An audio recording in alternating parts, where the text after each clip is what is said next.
अस्सलाम वालेकुम। देखिए, मैं आपको पहले खुशी की ये बात सुनाना चाहता हूँ कि हमारी एक बहुत अरसे से जो डिमांड थी, हमारी रोड जो उच्छाद बया मग्या टू केनी, इसकी कंडीशन बहुत ख़राब थी।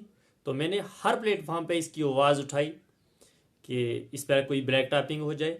तो आखिरकार इस रोड पर हमारे डिस्ट्रिक्ट वाइस चेयरमैन इशफाक साहब ने अपनी तरफ से 30 लाख रुपये का जो है वो प्लान में दिया है ब्लैक टॉपिंग के लिए। तो मैं अपनी आवाम की तरफ से इशफाक साहब का शुक्रिया अदा करना चाहता हूं कि जिन्होंने हमारी इस बात पर गौर किया और हमें हमारी रोड के लिए 30 लाख रुपया जो है वो दिया। उसके बाद जो हमारा स्टेडियम का मसला था, तो उस पर भी इशफाक साहब से हमारी डिटेल में बात हुई। तो इशफाक साहब ने विश्वास दिलाया है कि वो इस स्टेडियम के लिए नया फंड भी रिलीज़ करवाएंगे और उन्होंने कहा कि वो प्रॉपर बनवा कर इसमें लाइट लगवा कर हमें देंगे।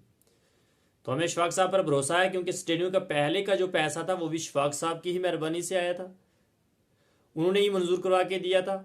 तो अब हमारी जो रोड का जो पैसा है वो भी वही दे रहे हैं। उससे पहले जो हमारी केनी नडूरी टू नगार गली का जो रोड है, तो वो भी इशफाक साहब की मेहरबानी से ही जो है वो सैंक्शन हुई और उसका काम चल रहा है। तो हमें इशफाक साहब पर पूरा भरोसा है और वो हमारा स्टेडियम भी जो है अच्छा बनवाएंगे।